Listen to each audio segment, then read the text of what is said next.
بسم اللہ الرحمن الرحیم۔ صرف 5 منٹ کا مدرسہ قرآن و حدیث کی روشنی میں 22 ذی الحجہ نمبر 1 اسلامی تاریخ مجدد الف ثانی حضرت شیخ احمد سرہندی رحمۃ اللہ علیہ۔ حضرت مجدد الف ثانی سرہندی رحمۃ اللہ علیہ 11ویں صدی ہجری کے ہندوستان کے بلند پایہ عالم، داعی اللہ اور مجاہد تھے۔ آپ کی پیدائش 971 ہجری میں پنجاب کے علاقہ سرہند میں ہوئی۔ آپ حضرت عمر رضی اللہ تعالیٰ عنہ کی نسل سے ہیں۔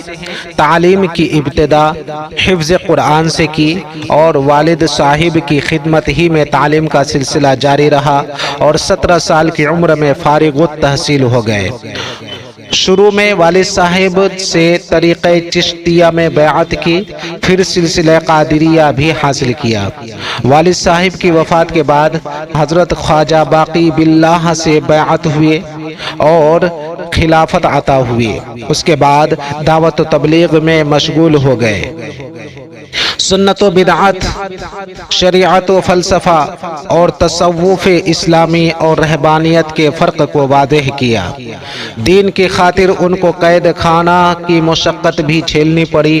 ان کے ذریعے اللہ تعالیٰ نے بادشاہ اکبر کے دین الہی کے نام سے بنائے ہوئے اس فتنہ کا خاتمہ کیا جسے اس نے بہت سے مذہبوں کی رسموں کو ملا کر بنایا تھا۔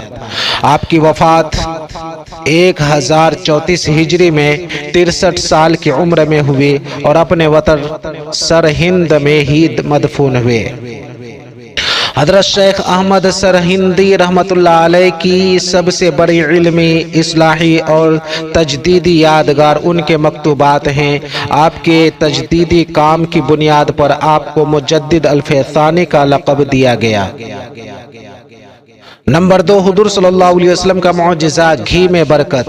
حضرت حمزہ بن عمرو اسلمی رضی اللہ تعالیٰ عنہ فرماتے ہیں کہ غزوہ تبوک کے سفر میں گھی کی مشق کی ذمہ داری میری تھی۔ دوران سفر میں نے اس میں سے تھوڑا سا گھی نکالا اور حضور صلی اللہ علیہ وسلم کے لیے کھانا تیار کیا اور مشق میں دیکھا تو گھی بہت ہی کم بچا تھا۔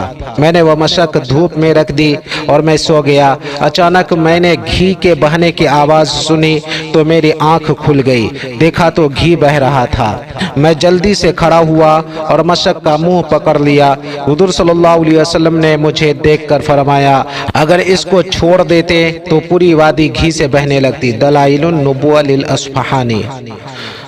نمبر 3، ایک فرد کے بارے میں وصیت پوری کرنا۔ قرآن میں اللہ تعالیٰ نے چند وارثوں کے حصوں کا ذکر کرنے کے بعد فرمایا، یہ سب ورثہ کے حصوں کی تقسیم میت کی وصیت کی ہوئی چیزوں کو پورا کرنے اور قرض ادا کرنے کے بعد کی جائے گی۔ سورہ نساء۔ میت نے اگر کسی کے حق میں کچھ وصیت کی ہو تو وارثوں کو ان کا حصہ دینے سے پہلے میت کے چھوڑے ہوئے مال کے تہائی حصے سے وصیت پوری کرنا واجب ہے۔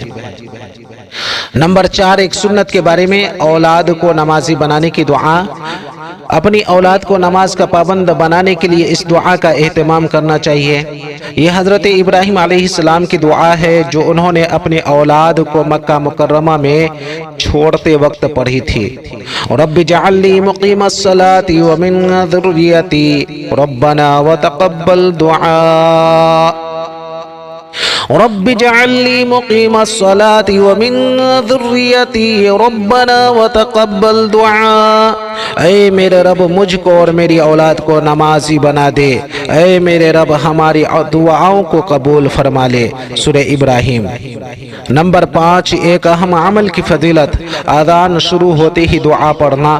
رسول اللہ صلی اللہ علیہ وسلم نے فرمایا، جو شخص مؤذن کو اذان دیتے ہوئے سنے اور یہ کہے، اشہد ان لا الہ الا اللہ وحدہ لا شریک لہ وان محمدا عبدہ ورسولہ رضیت باللہ ربا وبمحمد رسولا وبالاسلام دینا، تو اس کے گناہ معاف کر دیے جائیں گے۔ مسلم شریف۔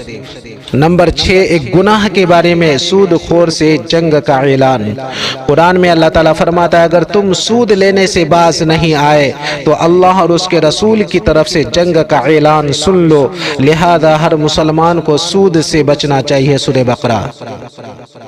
نمبر 7، دنیا کے بارے میں اللہ ہی روزی تقسیم کرتے ہیں۔ قرآن میں اللہ تعالیٰ فرماتا ہے دنیاوی زندگی میں ان کی روزی ہم نے ہی تقسیم کر رکھی ہے اور ایک کو دوسرے پر مرتبہ کے اعتبار سے فضیلت دے رکھی ہے تاکہ ایک دوسرے سے کام لیتا رہے، اور آپ کے رب کی رحمت اس دنیاوی مال سے کہیں زیادہ بہتر ہے جس کو یہ لوگ جمع کرتے پھرتے ہیں۔ سورہ زخرف۔